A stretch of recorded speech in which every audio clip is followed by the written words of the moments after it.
அன்பார்ந்த எனதருமை யூடியூப் நேயர்களுக்கு வணக்கம். இதுவும் ஒரு முக்கியமான பதிவு. 27 நட்சத்திரத்தில் போய் பிறந்தவங்களுக்கு உங்களை அறியாமல் ஒரு கிரகம் எப்பயுமே ஒரு இம்சையை கொடுத்துக்கணும். அதுதான் ரகசிய கர்மா. அந்த ரகசிய கர்மாவை எல்லாரும் தெரிஞ்சுக்கணுங்க. இதை எப்படி கண்டுபிடிச்சீங்க, ஏன் கண்டுபிடிச்சீங்கலாம் கேட்காதீங்க. சில கண்டுபிடிப்புகளை சொல்ல முடியாது. உங்களுக்கு இருக்கா, உங்களுக்கு அந்த மாதிரி இருக்கும். அந்த மாதிரி இருந்தது என்று சொன்னால் நீங்கள் என்ன செய்யணும்? கண்டிப்பாக அதற்குண்டான தெய்வ வழிபாடுகளை நான் சொல்றேன். ஏன்னா அந்த இம்சை இருக்கும். அந்த இம்சை இருக்கின்ற காரணத்தினால நீங்கள் அதிலிருந்து விடுபட முடியாது. அது கிராமத்துல சொல்லுவாங்க, சேலப்பேனை அது ஒன்றும் பண்ண முடியாது அப்படிம்பாங்க. அந்த மாதிரி ஒரு இம்சையை கொடுக்கக்கூடிய ஒரு அற்புதமான கிரக அமைப்பு இறைவன் போட்ட சட்டம். 108 பாதசாரங்களுக்குள் ஒரு மனிதன் எந்த நட்சத்திரத்தில் பிறக்கிறானோ அவனுக்கு வாழ்நாள் ஃபுல்லா ஒரு இம்சை இருந்து கொண்டே இருக்கும். அதை விளக்கவும் முடியாது, அதை தூக்கி எறியவும் முடியாது, ரசிக்கவும் முடியாது, ரசிக்காமலும் இருக்க முடியாது என்று சொல்லக்கூடிய இருதலை கொல்லி எறும்பு என்று சொல்லக்கூடிய அந்த விஷயம்தான் ஒவ்வொரு நட்சத்திரக்காரர்களுக்கும் உள்ள ஒரு விஷயம். அந்த விஷயத்தில் என்ன சொல்லலாம்னா, இது நீங்கள் லக்கண புள்ளிக்கும் எடுத்துக்கொண்டாலும் சரிதான், ராசி புள்ளிக்கும் எடுத்துக்கணும். லக்கண புள்ளிக்கும் ஒரே நட்சத்திரம் தான் வரப்போகுது, ராசி புள்ளிக்கும் ஒரே நட்சத்திரம் தான் வரப்போகுது. இதை நீங்க பரிச்சித்து பாருங்கள். இந்த பரிச்சித்து பாருங்கள் அப்படின்னு சொல்லி வரும்போது என்ன சொல்லலாம்னா, இது ரொம்ப என்ன சொன்னா, ரொம்ப மைண்டூட்டா நான் கண்டுபிடிச்சேன். ரொம்ப மைண்டூட்டா, ஏன்டா எல்லாவனும் ஏதாவது ஒரு விதத்தில் மற்ற எல்லாம் சமாளிச்சிடும், இந்த ஒன்றை மட்டும் சமாளிக்கவே முடியாது. அப்ப அசுவதி நட்சத்திரத்தில் லக்கண புள்ளியோ அல்லது ராசி புள்ளியோ இருந்தால் அவர்கள் ராகுவால் பாதிக்கப்படுவார். பேராசை தூண்டி விட்டு பெருநஷ்டத்தை உண்டாக்கிடுவான் ராகு. சிற்றின்பத்தை உண்டாக்கி விட்டு என்ன சொன்னாலும் சீரழித்து விடுவான். அகலக்கால் வைத்து என்ன சொன்னா கடனாளி ஆக்கி விடுவான். அதான் ராகுவுடைய காரத்துவத்தை தெரிஞ்சுக்கிடும். பரணி நட்சத்திரத்தில் போய் பிறந்தால் சூரியனால் இம்சை உண்டு, குலதெய்வத்தால் இம்சை உண்டு, பூர்வீகத்தால் ஒரு இம்சை உண்டு. சூரியன் என்று சொன்னால் சூரியனுடைய காரத்துவத்தை ஃபுல்லா எடுத்துக்கிடுங்க. அதுல எந்த ரூபத்துல பாதிக்கப்படுறீங்கிறத தெரிஞ்சுக்கிடுங்க. தெரிஞ்சிட்டீங்கன்னா கண்டிப்பாக நீங்கள் கண்டிப்பாக தப்பித்துக் கொள்ளலாம். அப்ப என்ன சொல்றான்னா, அசுவதி நட்சத்திரத்தில் போய் பிறந்தால் ராகுவால் பாதிக்கப்படுவீர்கள் என்று சொன்னால் கண்டிப்பாக வருடம் ஒரு முறை திருநாகேஸ்வரம் போயிட்டு வாங்க. இல்லைன்னா 2 சர்ப்பங்கள் இறைந்த பாம்பை நல்லா அழகா கும்பிடுங்க. கண்டிப்பாக கஷ்டம் குறையும். பரணி நட்சத்திரத்தில் போய் பிறந்தால் வீட்டுல சின்ன சிவலிங்கம் வாங்கி வச்சுட்டேன்னா சிவலிங்கத்துக்கு தண்ணி டெய்லி நினைச்ச நேரமெல்லாம் கஷ்டம் வரும்போதெல்லாம் என்ன செய்யுங்க, அந்த சிவலிங்கத்துக்கு பால் அபிஷேகமோ பன்னீர் அபிஷேகமோ இளநீர் அபிஷேகமோ கண்டிப்பா பண்ணுங்க, கஷ்டம் குறையும். கார்த்திகை நட்சத்திரத்தில் போய் யார் பிறந்தாலும் சந்திரன் என்று சொல்லக்கூடிய மனோநிலைக்காரனால் பெரிய கஷ்டம் கண்டிப்பாக உண்டு. கார்த்திகை நட்சத்திரத்தில் ஒரு கிரகம் இருந்தாலும் அந்த கிரக காரத்துவ உறவில் என்ன சொன்னா சந்திரன் என்று சொல்லக்கூடிய ஒரு அமைப்பால் நமக்கு பாதகங்கள் வரும். அதனால சாத்மீகமான அம்மன் வழிபாடு கண்டிப்பாக பண்ணணும். அந்த சாத்மீகமான அம்மன் வழிபாடு திங்கக்கிழமை போய் பண்ணுங்க, கண்டிப்பாக கஷ்டம் குறையும். ரோகிணி நட்சத்திரத்தில் யார் பிறந்தாலும் மங்களம் என்று சொல்லக்கூடிய செவ்வாய், ரோகிணி நட்சத்திரத்தில் யார் பிறந்தாலும் மங்களம் என்று சொல்லக்கூடிய மங்கள தோஷம் ரோகிணி நட்சத்திரத்திற்கு உண்டு. யார மாற்றமே கிடையாது. எத்தனை ரோகிணி நட்சத்திரத்தில் போய் பிறந்தாலும் ரோகிணி நட்சத்திரத்தில் லக்கண புள்ளி இருந்தாலும் அவர்களுக்கு மங்கள தோஷம் உண்டு. அதனால முருகப்பெருமான் வழிபாடு பண்ணுவது, அடிக்கடி ஓம் சரவணபவ மந்திரத்தை சொல்லுவது, உங்களுடைய காலத்தில் திருமண வாழ்க்கையில் பிரச்சனை வராது. மிருகசீரிட நட்சத்திரத்தில் யார் பிறந்திருந்தாலும் என்னைக்கு இருந்தாலும் புதனால் ஒரு பிரச்சனை உண்டு. கடன் வாங்குதல், வட்டி கட்டுதல். அதே சமயத்துல என்ன சொல்றான்னா, திருமண பந்தங்களில் கருத்து ஒற்றுமை இருக்காத ஒரு சந்தர்ப்பத்தை இந்த புதன் ஏற்படுத்தி விடுவார். அதனால மிருகசீரிட நட்சத்திரத்தில் போய் பிறந்தவர்கள் பெருமாள் வழிபாடு பண்ணுவது இந்த பிரச்சனையிலிருந்து கண்டிப்பாக தப்பிக்க வைக்கும். திருவாதிரை நட்சத்திரத்தில் போய் பிறந்தவர்களுக்கு பெற்ற பிள்ளைகளால் கண்டிப்பாக ஒரு பிரச்சனை உண்டு. அதனால நிம்மதி இல்லாமல் இருப்பாங்க.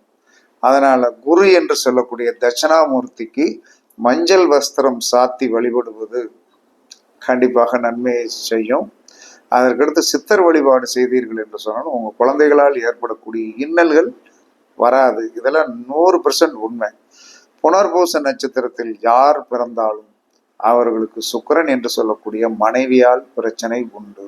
அப்ப ராமர் எந்த இதுல பிறந்தாரு? புனர்பூச நட்சத்திரம். யாரால பிரச்சனை வந்துச்சு?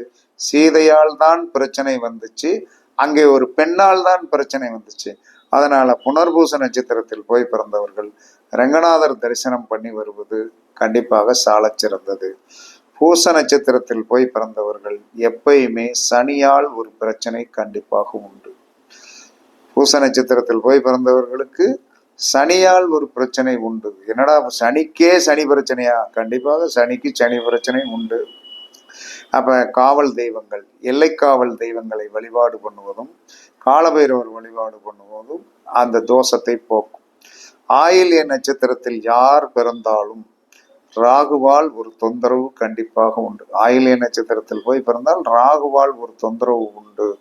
அந்த ராகு ஏதாவது ஒரு விதத்தில் பேராசையை தூண்டி பெருநஷ்டம் ஏற்படுத்தி விடுவார்.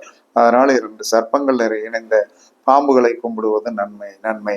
மக நட்சத்திரத்தில் போய் பிறந்தவர்களுக்கு எப்பயுமே சூரியனால் ஒரு பிரச்சனை உண்டு. சூரியன் புத்திரன், குலதெய்வம், தகப்பன், இவர்ல ஒரு பிரச்சனை உண்டு. அப்ப இவர்கள் எப்பயுமே சிவ வழிபாடு பண்ணுவது நல்லது. சிவலிங்கத்திற்கு என்ன சொன்னான்னா பால் அல்லது பன்னீர் அபிஷேகம் பண்ணி இவர்கள் கையால் பண்ணுவது மிக மிக சிறப்பாக இருக்கும். பூர நட்சத்திரத்தில் போய் பிறந்தால் சந்திரனால் ஒரு பிரச்சனை உண்டு. தாயாரால் ஒரு இம்சை உண்டு. தாயார் இவர்களுக்கு பாரமாக வந்து விடுவார்கள்.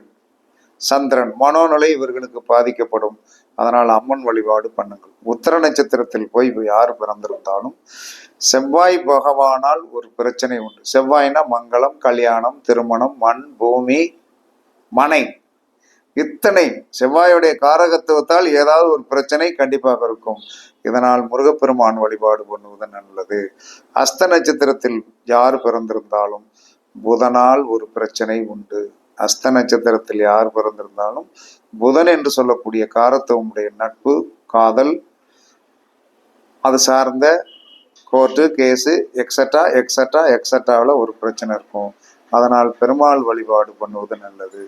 சித்திரை நட்சத்திரத்தில் யார் பிறந்தாலும் குரு என்று சொல்லக்கூடிய குழந்தையால் ஒரு பிரச்சனை உண்டு.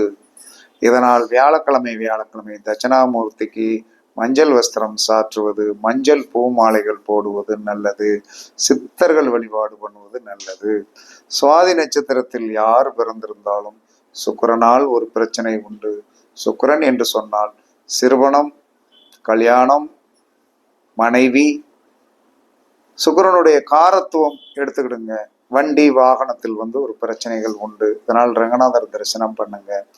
விசாக நட்சத்திரத்தில் போய் பிறந்தால் சனியால் ஒரு பிரச்சனை உண்டு. விசாக நட்சத்திரத்தில் யார் பிறந்திருந்தாலும் சனி என்று சொல்லக்கூடிய அந்த ஆயுள், வேலை, ஊனம், சனியோடைய காரத்துவங்களை எடுத்துக்கிடுங்க.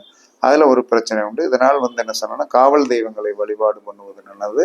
காலபைரவரை வழிபாடு பண்ணுவது நல்லது. அனுச நட்சத்திரத்தில் போய் பிறந்திருந்தால் ராகுவால் ஒரு பேராசையால் ஒரு பெருநஷ்டம் கண்டிப்பாக உண்டு. சங்கடங்கள் உண்டு, பிரச்சனைகள் உண்டு. அதனால் ராகுவோடைய காரத்துவங்களில் அகலக்கால் வைத்து கொண்டு முழிக்கக்கூடாது. அதனால் சர்ப்ப வழிபாடு பண்ணுவது நல்லது. கேட்டை நட்சத்திரத்தில் போய் யார் பிறந்திருந்தாலும் பிதர்களால் ஒரு பிரச்சனை, முன்னோர்கள் சார்ந்த ஆசீர்வாதம் கிடைக்காது. அதனால் உங்களுக்கு சிவ வழிபாடு பண்ணுவது, சிவலிங்கத்திற்கு பால் அல்லது பன்னீர் அபிஷேகம் பண்ணுவது மிக மிக சிறப்பு. மூல நட்சத்திரத்தில் போய் பிறந்தால் சந்திரன் என்று சொல்லக்கூடிய மனோநிலைக்காரனாலும் தாயாலும் ஒரு பிரச்சனை கண்டிப்பாக உண்டு. அதனால் அம்மன் வழிபாடு பண்ணுவது மிக மிகச் சிறந்தது. போராட நட்சத்திரத்தில் யார் பிறந்தாலும் கண்டிப்பாக அவர்களுக்கு செவ்வாய் என்று சொல்லக்கூடிய மங்களத்தால் ஒரு பிரச்சனை உண்டு, மண்ணால் ஒரு பிரச்சனை உண்டு, பூமியால் ஒரு பிரச்சனை உண்டு, வீடால் ஒரு பிரச்சனை உண்டு, கோபத்தால் ஒரு பிரச்சனை உண்டு. அதனால் முருகப்பெருமான் வழிபாடு பண்ணுங்கள். உத்திராட நட்சத்திரத்தில் போய் யார் பிறந்தாலும் சூரியன் என்று சொல்லக்கூடிய கிரகத்தால் ஏதாவது ஒரு பாதிப்பு வரும். சூரியனுடைய காரத்துவத்தை எடுத்துக்கொள்ளுங்கள். அதனால் சிவ வழிபாடு பண்ணுவதும் சிவலிங்கத்திற்கு வந்து அபிஷேக ஆராதனைகள் பண்ணி உங்களுடைய கஷ்டங்களை போக்கிக் கொள்ளுங்கள். திருவோண நட்சத்திரத்தில் போய் பிறந்தால் எப்பயுமே சந்திரனால் ஒரு பிரச்சனை உண்டு, தாயால் ஒரு பிரச்சனை உண்டு, மனோநிலையால் ஒரு பிரச்சனை உண்டு. அப்ப சந்திரனுடைய காரத்துவத்தில் நமக்கு பிரச்சனை வரும். அதுக்கடுத்து அம்மன் வழிபாடு பண்ணணும். அவிட்ட நட்சத்திரத்தில் போய் பிறந்தால் மங்களக்காரியால் ஒரு பிரச்சனை உண்டு, மங்களத்தால் ஒரு பிரச்சனை உண்டு. மங்களக்காரியால் நிம்மதி இருக்காது, சகோதர சகோதரிகளால் நிம்மதி இருக்காது, மனை பூமி இது சார்ந்த விஷயத்தில் சின்ன சின்ன பிரச்சனைகளை சந்திக்க வேண்டியது வரும். அதனால் முருகப்பெருமானை அனுதினமும் தரிசனம் செய்வது நல்லது. சதய நட்சத்திரத்தில் போய் பிறந்தால் புதன் என்று சொல்லக்கூடிய நட்பால் பிரச்சனை, காதலால் பிரச்சனை, நட்பால் பிரச்சனை, இதெல்லாம் கண்டிப்பாக உண்டு. கோர்ட்டு கேஸு இந்த மாதிரி ஐட்டங்கள் எல்லாம் மாட்டிக்கிடக்கூடாது. ரெண்டாவது, நல்ல நட்பு கிடைக்காது. சதய நட்சத்திரத்தில் போய் பிறந்தால் நல்ல நட்பு கிடைக்காது. புரட்டாதி நட்சத்திரத்தில் போய் பிறந்தால் குரு என்று சொல்லக்கூடிய புத்திரர்களால் பிரச்சனை உண்டு. அதற்கடுத்து பெரும்பண தோஷம் என்பது உண்டு. இதனால் சித்தர்கள் வழிபாடு பண்ணணும், தட்சணாமூர்த்தி வழிபாடு பண்ணணும். உத்திரட்டாதி நட்சத்திரத்தில் போய் பிறந்தால் சுக்கிரன் என்று சொல்லக்கூடிய கணவர் ஒரு பிரச்சனை கண்டிப்பாக உண்டு. கணவரை நாம் அண்டர்ஸ்டாண்ட் பண்ணி போக முடியாது, கணவர் நம்மளை அண்டர்ஸ்டாண்ட் பண்ணி போக மாட்டாரு. அதனால ரங்கநாதர் தரிசனம் வருடம் ஒரு முறை பண்ணுவது, 6 மாசத்துக்கு ஒருக்க ரங்கநாதர் பெருமானை வழிபாடு பண்ணுவது, ரங்கநாதருடைய படத்தை வீட்டில் வைத்து வழிபாடு பண்ணுவது மிக மிகச் சிறந்தது. ரேவதி நட்சத்திரத்தில் போய் பிறந்தால் சனி என்று சொல்லக்கூடிய தொழில், ஊனம், மனநோய், எந்த காரியத்திலும் தடைகளை கொடுக்கக்கூடிய ஒரு சூழ்நிலைகளை அது உருவாக்கிறோம். அதனால எல்லைக்காவல் தெய்வத்தை வழிபாடு பண்ணுங்கள், அல்லது காலபைரவர் வழிபாடு பண்ணுங்கள். இத்தனை நீங்கள் என்ன சொன்னா செய்தீர்கள் என்று சொன்னால் உங்களுக்கு இது மறைமுகமாக இருந்து உபாதைகளை கொடுத்து கொண்டிருக்கும். இதை நீங்க வெட்டி எறியவும் முடியாது, கட்டி பிடிக்கவும் முடியாது. அதான் பிரச்சனை. தூக்கி எரிஞ்சிட்டு போனாலும் பிரச்சனை, தூக்கி எரியாம உள்ளுக்குள்ளே இருந்து அடி வாங்குவது தான் இந்த கிரகத்தோடைய நம்முடைய காரத்துவம். அப்படித்தான் சொல்லுகிறது. இது 99.9 உண்மை. அதுல எந்தவித மாற்று கருத்தும் கிடையாது.